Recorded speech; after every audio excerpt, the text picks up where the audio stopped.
팔아달라 하시더라고요. 이거 사실은 거기를 조사를 해보니까 특별하게 거래가 없어요.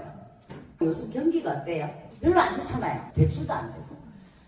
그래서 이거 예의상 블로그라도 올리자. 그래서 우리 식구 2명이랑 같이 가서 사진 찍고 현장 보고 와서 이거는 제자님이었기 때문에 뭐가 돼요?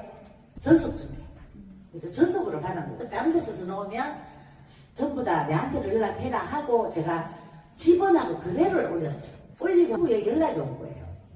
여기를 산대. 그래서 왜 살려고 하지? 예, 9억에 내놨어요. 8억 6천까지 해달라는 거예요.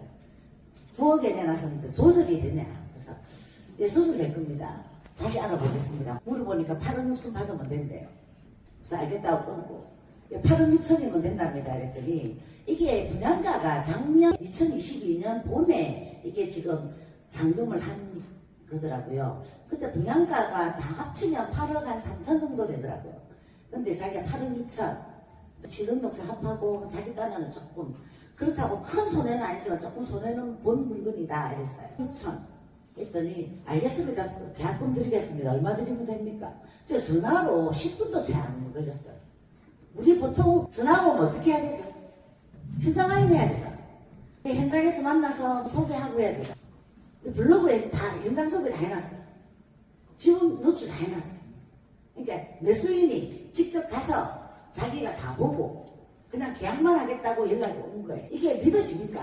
저는 사실은 제가 이 가계약을 진행하면서도 이게 진짜 되나? 뭐야 이 사람 도대체 이 땅을 왜 사는 거야? 막 그냥 그런 의문만 가지고 있었거든. 근데 정말 계좌번호 받고 주니까 한 20분 안에 바로 1,000만 원이 들어왔어요. 가계약금 1,000만 원은 크잖아요. 그리고 추석이 있어가지고 2주 정도가 흐르는데 여러분들 실무를 해보면 아실 거예요. 가계약 가고 난 뒤에 이 2주는 정말 너무 길었어요. 한 달, 1년이 되는 것 같았어요. 물론 돈이 컸기 때문에 특별하게 많은 걱정은 안 하지만 계약서 도장을 찍기 전까지는 뭔가 모르게 좀 불안한 건 가지고 있어요. 근데 추석이 지나고 그 주 목요일 날 만나서 그냥 무난하게 도장 찍고 10월 30일 날 점검해서 마무리를 한 거예요. 이는 블로그 아니면 할 수가 없는 일이에요. 맞나요? 저도 일단 잘 몰라요. 김해 어방지구. 김해에서 일하고 저는 전공 분야는 부동산 다 해요. 예전에 제가 업무하신 부동산이라는 곳에서 아파트 업무만 거의 17년을 했고요. 랜드고 중개법인을 한 2년 정도 했어요. 그럼 저는 아파트에 거의 전문화된 사람이라고 보시면 돼요. 그러니까 토지도 많이 해본 사람은 아니에요. 그래서 공부를 하는 거지. 물건 들어오면 다시 공부하고 계약하면 계약서 쓸 때 또 공부하고 그렇게 해서 이 마무리했어요.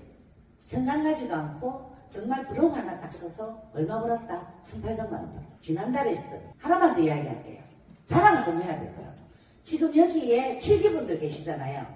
우리 7기가 작년에 저희 사무실에 3명이 왔어요. 그 중에 한 분이 아마 RS에서 저희를 만나면 저는 수업 자체가 거의 실무예요. 블로그는 그냥 앉아서 들으면 집에 가면 그냥 다 잊어버려요. 그래서 가급적이면 노트북을 펼치면 좋은데 노트북이 안 될 때는 뭐로 한다? 스마트폰으로 실무를 해요. 할 수 있는 데까지. 그때 RSA 수업 작년에 할 때 두 번째 정도 앉았던 분이 있어요. 나이가 52살 정도 여자분. 손을 이렇게 달달달달 뜨시더라고요. 뭘 시키면. 잘 몰라. 잘 몰라서 잘 못 따라해서 앞에 앉아서 뭔가 눈빛을 보면 알잖아요. 막 하고는 싶은데 못 따라오는 거예요.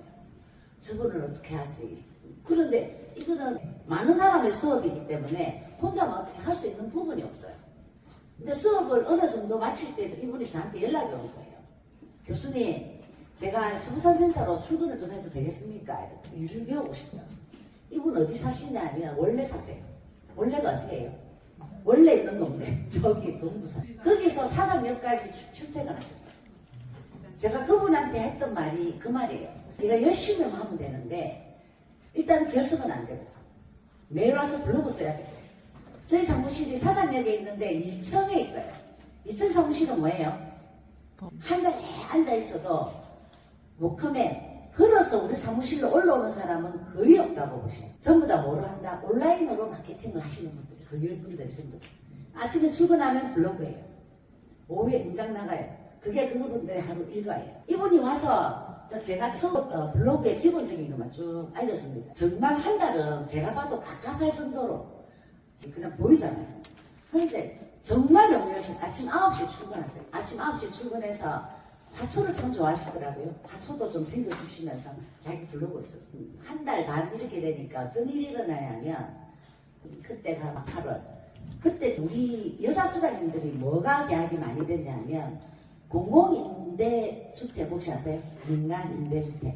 우리 왜 재개발 부지에 가면 한 동 내지 두 개 동이 5%에서 10%가 민간임대주택으로 하잖아요. 그 계약이 터져 나오기 시작을 하는 거예요. 한 소장님이 시민공원 입회한 세상 민간임대를 하루에 2건씩 막 해가 오더라고요. 뭐다? 블로그 손님 보고 전화 받고 나가는 거예요. 그런데 교수님하고 오더라고요. 저도 쓰는데 안 올라와요. 앞에 노출이 안 돼요. 노출이 안 될 때 저는 시키는 게 한 가지밖에 없어요. 2개 써라. 하루 앉아서 인장 가지 말고 2개를 써라. 일단 노출 시켜야 돼요. 그러자 이 사람이 2개 쓰기 시작하고 노출이 시작될 때 뭐가 나왔냐면 봄, 여름, 가을, 겨울 5차. 천동인가요? 저기 옛날 교통부 있는데 교통부 쪽에 5차 그 임대주택을 좀 해달라고 거기 팀장님이 연락이 오셨더라고요. 그래서 자 너희들 이것 좀 해라. 던졌어요. 정말 와서 한 2달 만에 손 달달달달 떨던 사람이 노출이 되기 시작하고요. 계약을 2달 지나서 2달 동안 8건을 했어요. 8건이 건당 얼마냐? 민간임대주택 그 수수료가 건당 100만 원이에요. 그렇게 기적을 저는 만들어낸다고 생각을 해요.